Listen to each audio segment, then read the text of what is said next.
Buenas noches, hermanos, el Señor les bendiga. Les habla su hermana Denixa Quintero, quien hoy tengo el gusto de llevar el estudio de la palabra del Señor. Desde el comienzo del mes hemos tratado el tema de la hermandad dentro de la familia espiritual. Nuestro hermano Néstor nos mostró la importancia de ser parte de una familia espiritual. Nuestro hermano Irving y nuestro hermano Jimmy nos dieron algunas razones bíblicas que demuestran que valoramos el hecho de ser miembros de esta familia espiritual. Hoy vamos a hablar de cómo debemos conducirnos para mantener la unidad dentro de nuestra familia espiritual, que es igual a nuestra iglesia. El estudio de hoy se titula Cuidando la hermandad dentro de la familia espiritual. Hagamos una oración para que el Señor nos guíe en este estudio. Amado Padre Celestial, te damos gloria y honra, Señor, por permitirnos una vez más como familia e iglesia congregarnos para estudiar tu palabra, para acercarnos cada día un poco más a ti.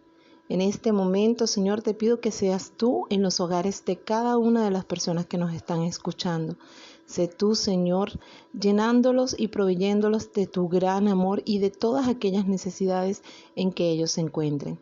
Guárdalos, Señor, llénalos de tu abundante gracia, de tu abundante amor, y que su corazón esté dispuesto, Padre, para poder entender, asimilar y poner en práctica todas las cosas que hoy traemos en este hermoso estudio. Amén. En el nombre poderoso de tu Hijo, Señor, pedimos todas estas cosas. Y nuestro estudio se va a basar en el libro de Efesios, capítulo 4, versículos del 1 al 3. Y leemos en el nombre del Padre, del Hijo y del Espíritu Santo. Yo pues, preso en el Señor, os ruego que andéis como es digno de la vocación con que fuisteis llamados, con toda humildad y mansedumbre, soportándoos con paciencia los unos a los otros en amor, solícitos en guardar la unidad del Espíritu en el vínculo de la paz.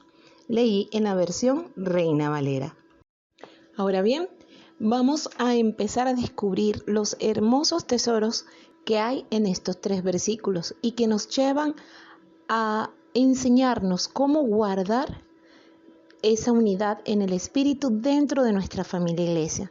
Y comenzamos. Yo pues, preso en el Señor, os ruego, Pablo comienza diciéndonos que su cautiverio es en la presencia del Señor. Él se encuentra preso en el Señor.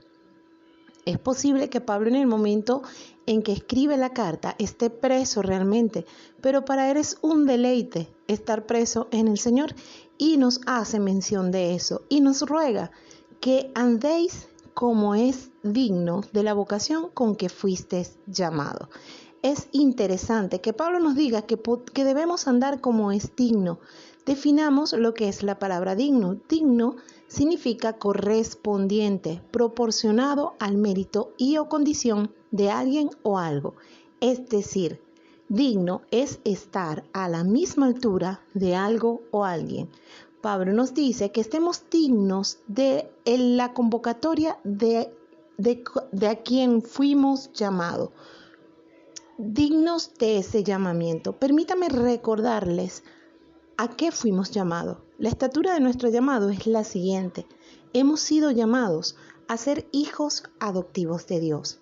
Hemos sido llamados al perdón de pecados. Hemos sido llamados a conocer de los misterios divinos. Hemos sido llamados a tener herencia de Dios. Hemos sido llamados como una eterna propiedad. Hemos sido llamados de muerte a vida. Hemos sido llamados de la esclavitud del pecado a la libertad de las buenas obras. Hemos sido llamados a pertenecer a una nueva comunidad eterna. Hemos sido llamados para ser la morada de Dios en el mundo. Es necesario hacer evidente que el llamamiento que tenemos es de un valor espiritual incomprensiblemente alto. A ese nivel debe estar nuestro caminar como cristianos. Entonces ya sabemos que debemos estar a la altura de ese llamamiento que nuestro Señor Jesucristo nos ha hecho. Ahora bien, Pablo no solamente nos recuerda que debemos andar dignos a este llamamiento, sino que en el segundo versículo nos explica qué cosa debemos agregar a nuestras vidas para que podamos andar dignos en este camino como cristianos. a nuestra vida debemos agregar nuestro primer ingrediente, que es la humildad. La humildad es una virtud que consiste en el reconocimiento de las propias debilidades y limitaciones y conlleva a un comportamiento acorde con ellos. Es la actitud de una justa estimación de uno mismo, sin orgullo ni arrogancia en relación con nuestros hermanos dentro de nuestra familia espiritual. Esto nos cuesta muchísimas veces, ya que como seres humanos podemos pensar o sentir que nos estamos humillando al ser servicial hacia los demás. No debemos sentir eso, ya que nuestro mejor ejemplo de humildad fue nuestro Señor Jesús, cuando se humilló a sí mismo para salvarnos a cada uno de nosotros. Y ese hermoso ejemplo lo podemos ubicar en Filipenses 2:1-7 para que veamos el gran valor de todo el sacrificio que nuestro Señor Jesús hizo. La segunda cosa que debemos agregar a nuestra vida es la mansedumbre, que es condición de manso, condición benigna y suave, una actitud humilde y gentil que se manifiesta en una sumisión paciente frente a las personas que son difíciles y con actitudes negativas. El Señor Jesús nos da una gran muestra de que Él es una persona mansa y humilde de corazón en Mateo 21:5, donde dice: Decid a la hija de Sión, he aquí, tu rey viene a ti, manso y sentado sobre una asna, sobre un pollino, hijo de animal de carga. Lleva mi yugo sobre vosotros y aprended de mí, que soy manso y humilde de corazón, y hallaréis descanso para vuestras almas. Eso está en Mateo 11:29. Otra cosa que debemos agregar a nuestra vida, a nuestra forma de andar, es la paciencia. Pablo afirma que debemos soportarnos con paciencia. Difícil, ¿verdad? Pero no imposible. Paciencia es la capacidad para padecer o soportar algo sin alterarse. Nos debemos soportar pacientemente. Es normal que tengamos diferencias, que tengamos la tendencia a molestarnos unos con otros, pero por eso es que debemos soportarnos y ser pacientes. Para poder soportarnos unos con otros, hay un ingrediente hermosísimo que vamos a agregar a nuestra vida, que es el amor. El amor que el Señor Jesucristo durante su ministerio enseñó repetidamente sobre nuestro gran comportamiento. El Señor Jesucristo es una muestra de amor constante, pero en Mateo 22:28-34 podemos ver cuando Jesús dice: amarás al Señor tu Dios con todo tu corazón, con todo tu alma y con toda tu mente. Este es el primero y gran mandamiento. Y el segundo es semejante: amarás a tu prójimo como a ti mismo. De estos dos mandamientos depende toda la ley y los profetas. Y no solamente nos dice eso, en Juan 13:34 nos reitera el tema del amor. Un mandamiento nuevo os doy, que os améis unos a otros, como yo os he amado, que también os améis unos a otros. Y el quinto ingrediente que vamos a agregar a nuestra vida es la solicitud. Debemos ser solícitos, debemos ser atentos, diligentes, dispuestos, ser prontos, ofrecernos, ¿verdad? A guardar todo lo que sea, tengamos por hacer, hagámoslo.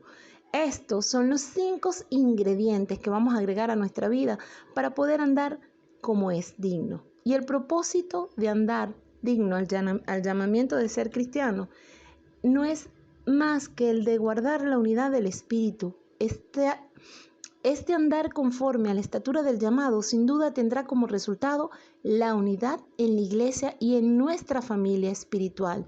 Y esta unidad siempre se va a caracterizar por la paz a través del vínculo perfecto que es nuestro Señor Jesucristo, que es nuestra paz. Y tener paz con Dios nos permite tener paz con el resto de los hermanos. Es interesante que el apóstol Pablo no nos exhorta a que hagamos la unidad, no nos exhorta a que formemos o comencemos una unidad. El apóstol Pablo exhorta al creyente a que cuidemos, guardemos esa unidad que existe a través del Espíritu. Lo que quiere decir que da por sentado que ya el creyente, una vez que acepta a Cristo en su corazón, es atado a través del lazo que es un vínculo perfecto de nuestro Señor Jesucristo. Y ese vínculo se hace evidente en nuestras vidas cuando nosotros estamos en el correcto caminar como cristianos. Vamos a definir lo que es la palabra unidad. Unidad es la propiedad de todo ser en virtud de la cual no puede dividirse sin que su esencia se destruya o altere. Interesante, ¿verdad? No puede dividirse. La unidad no se divide. Y si se llegase a dividir, su esencia se pierde, se altera. No es la misma esencia. Porque la cortamos. Es como cuando tenemos un cordón y hacemos un nudo. Ese nudo viene a reflejar el Espíritu Santo en cada uno de nosotros. Estamos atados a través del Espíritu. No podemos cortar ese nudo, no podemos alterarlo, porque lo destruimos. Y si lo destruimos, estamos cometiendo pecado. Sepa usted que cualquier actitud, cualquier conducta que causa desunión entre los hermanos de la iglesia es pecado. Y lo vamos a poder ver en estos siguientes versículos que vamos a aprender y vamos a leer de esas actitudes y esas conductas que como cristianos no debemos tener porque no nos van a permitir mantener la unidad. Entonces, como dijimos, cualquier conducta o actitud que causa desunión es pecado. Recuerda los 5 ingredientes que debemos agregar a nuestras vidas. Cuando nosotros no agregamos esos ingredientes a nuestras vidas, nos hacemos presos de las emociones y los sentimientos. Y como seres humanos, nuestras emociones tienden a ser a veces un poco negativas. Y cuando esto pasa, somos personas con tendencias a crear conflictos que vienen de las emociones. Por eso es que el Señor dice en Proverbios 4:23 que sobre toda cosa guardada, guarda tu corazón. ¿Por qué? Porque de él mana la vida. Cuando alguien causa conflictos en una iglesia y provoca disgustos entre los hermanos cristianos, está destruyendo el compañerismo. Y si el compañerismo se destruye, nos quedamos sin iglesia. Porque la iglesia es esto, la iglesia es compañerismo, la iglesia es comunión, la iglesia es familia, donde todos tienen un lugar. Y si se destruye, no vamos a tener un lugar a donde ir. Veamos entonces algunos versículos bíblicos que nos afirman que crear división entre los miembros de la iglesia es pecado. En 1 Corintios 10 se nos dice: os ruego, hermanos, por el nombre de nuestro Señor Jesucristo, que todos os pongáis de acuerdo y que no haya divisiones entre vosotros, sino que estéis enteramente unidos en un mismo sentir y en un mismo parecer. Proverbios 17:14 nos dice: el que comienza la discordia es como quien suelta las aguas. Deja pues la contienda antes de que se enrede. Aquí vemos claramente que no podemos ser motivo de desunión dentro de los miembros de la iglesia. Al contrario, tenemos que estar todos bajo un mismo sentir y un mismo parecer. Y antes de que empiece una contienda, nos quedamos tranquilos.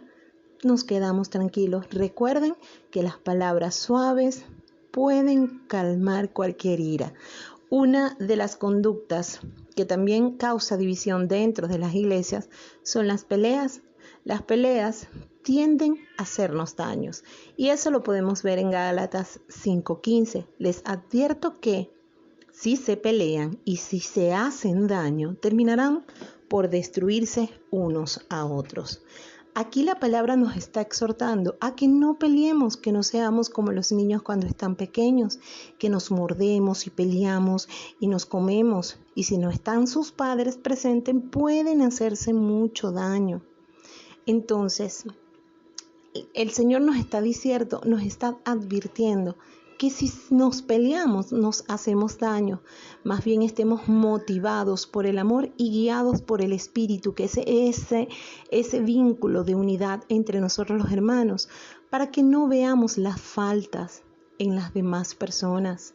Veamos siempre las cosas hermosas, sus virtudes, sus cualidades, y así evitamos estar en pelea, siempre en amor, siempre con ese hermoso ingrediente dentro de nuestro corazón. Tengamos amor para no romper la unidad dentro de la iglesia, ya que si no vemos las virtudes y cualidades, sino solamente las faltas, estamos con la tendencia de romper la unidad en la iglesia y vamos a ir en contra de la oración de nuestro Señor Jesucristo cuando enfatiza que así como el Padre y Él eran uno, así también Él desea que todos seamos uno. Esto lo podemos ver en Juan 17:21. Otra de las conductas que causa desunión dentro de una iglesia es la soberbia, la vanagloria, la envidia. Y eso lo podemos ver cuando el Señor nos lo dice en Gálatas 5:26.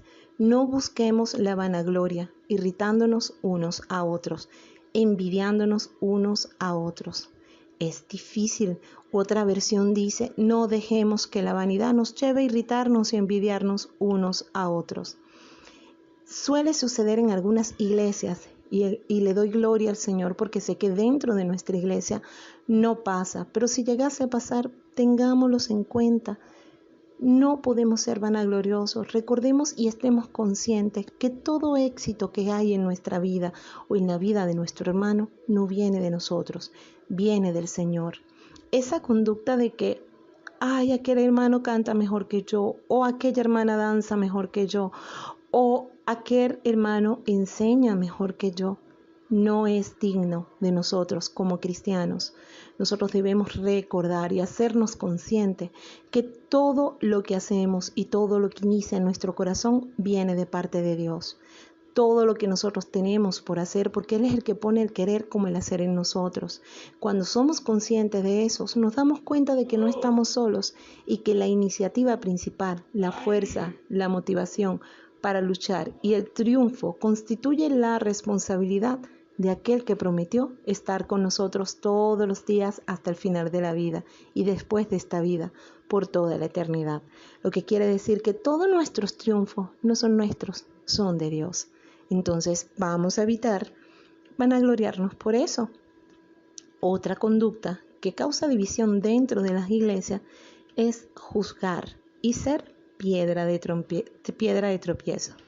En Romanos 14:13 se nos dice, por tanto, dejemos de juzgarnos unos a otros, más bien propónganse no poner tropiezos ni obstáculos al hermano. Muchas veces nos dejamos atrapar por aquello de que nosotros sabemos más o por aquello de que nosotros somos mejores. Y cuando vienen estos hermanos que son nuevos o que simplemente tienen poca noción de lo que pueda decir la palabra, nosotros nos vanagloriamos o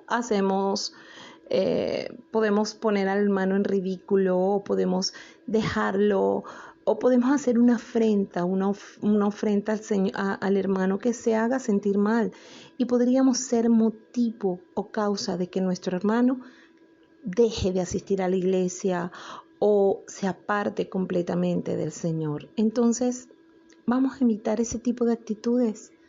Vamos a hacer estas cosas de que si, por ejemplo, una hermana en Cristo usa falda y me dice, ¿tú por qué no usas falda? Usa falda conmigo, póngase la falda. Eso no le va a quitar ni le va a poner salvación a su vida. Al contrario, puede quitarle porque puede ser motivo de caer al hermano. No crea contienda, no juzgue al hermano. Al contrario, tenga empatía, póngase en los pies del hermano, en sus zapatos, sienta como Él siente, así como nuestro Señor Jesucristo está con nosotros día a día. Esté usted también allí, sin juzgar, sin señalar. Recuerde que el que juzga es Dios y la ley no nos pertenece, le pertenece a Él. Así que estemos de acuerdo con esto. Otras de las actitudes que crean desunión dentro de una iglesia es la desobediencia. Y la desobediencia ante nuestros líderes, ante nuestro pastor, ante su junta directiva, ante su equipo de liderazgo. Leemos en Hebreo 13:17 que la palabra nos dice, obedeced a vuestros pastores y sujetaos a ellos, porque ellos velan por nuestras almas como quienes han de dar cuenta, para lo que hagan con alegría, sin quejarse, porque esto no os es provechoso. Primero nos manda a obedecer y luego a no quejarnos. En muchas iglesias, y sé que no es el caso de nuestra iglesia, porque gracias al Señor tenemos un pastor que nos enseña sana doctrina, pero siempre hay quienes se quejen y esto está mal. No debemos quejarnos, porque lejos de quejarnos debemos ver nuevamente todo el esfuerzo, todas las virtudes, todo aquello que nuestro pastor muchas veces sacrifica para que nosotros como su rebaño estemos encaminados por el buen camino de la palabra, porque Él, como dice la palabra, ha de dar cuenta por cada uno de nosotros. Entonces no nos pongamos reverde. Vamos a obedecer a nuestro pastor siendo consciente de que Él es un hombre de Dios, de que Él está puesto por el Señor para enseñarnos de su palabra, para corregirnos en amor, como siempre lo hace, para darnos ejemplos a seguir. Recordemos que el apóstol Pablo dice en su primera epístola a los tesalonicenses, capítulo 5, versículos 12 y 13, os rogamos, hermanos, que reconozcáis a los que trabajan entre vosotros y os presiden en el Señor y os amonestan, y que los tengáis en mucha estima y amor por causa de su obra. Nos manda a que tengamos en mucha estima y amor. Agradezcamos al Señor, vamos a ser agradecidos por esos pastores que a veces dejan y sacrifican tantas cosas por lo que nosotros no vemos, para que su iglesia, para que su rebaño se mantenga siempre bajo la cobertura y bajo la palabra del Señor. Así que por favor, hermanos, si nuestro pastor, si usted alguna vez se ha quejado, si usted alguna vez ha sido desobediente, no lo siga haciendo, porque esto es pecado y causa desunión en nuestras iglesias. Y por último, una de las formas en la que podemos proteger a la unidad en nuestra iglesia es negándonos al chisme.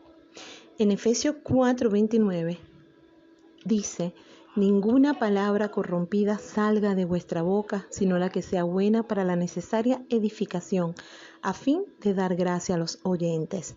El chisme es un mal que destruye iglesias, destruye familias, comunidades completas, relaciones de años. El chisme es como un cáncer, es feo. Chismear es cuando usted no es parte del problema ni de la solución, pero se pone a hablar de eso. Es decir, es cuando usted comparte información de un problema y usted ni es parte del problema ni es parte de la solución. No haga eso, no lo haga. La Biblia llama a eso pecado y lo llama pecado en grande. El Salmo 101:5 dice: destruiré al que en secreto calumnia a su prójimo. Cuando leí esto dije: wow, Señor, es increíble. Destruiré al que en secreto calumnia a su prójimo. Así que, hermanos, tenemos varios puntos por lo que sabemos que no debemos cometer ese tipo de cosas para que no podamos. Por todo esto, hermanos, debemos comprometernos a proteger la hermandad fraternal dentro de nuestra familia espiritual. Debemos comprometernos a proteger la unidad de mi iglesia. ¿Y cómo nos comprometemos? Bueno, primero actuando como es digno del llamado, con amor hacia los demás miembros de nuestra iglesia. En Juan 13:35 el Señor nos dice: en esto conocerán todos que son mis discípulos, si se tienen amor los unos a los otros. Segundo, siguiendo, respetando y obedeciendo a mis líderes, pastor y grupo de líderes. Debemos obedecer, debemos respetar a nuestro pastor, ya que reconocemos que es un hombre de Dios y está puesto allí para protegernos, para guiarnos, para enseñarnos. Tercero, debemos rechazar todo lo que motive a desunión, toda conducta, toda enfrenta, todo lo que nos motive a desunión, a que pueda romper esa unidad, debemos desecharlo inmediatamente de nuestras vidas. Recuerden que como Padre amoroso, Dios es el que da orden y unidad a su familia. Los hijos de un mismo padre pueden tener muchas y muy grandes diferencias, pero ninguna de ellas hará que dejen de ser hermanos, ni ellos que dejen de ser hijos, y mucho menos que él deje de ser padre. Ha sido un gran placer, señores, y recordemos que nuestro Padre amoroso es el que nos protege, es el que nos guarda y es el que pone en nuestros corazones ese querer como el hacer. Bendiciones.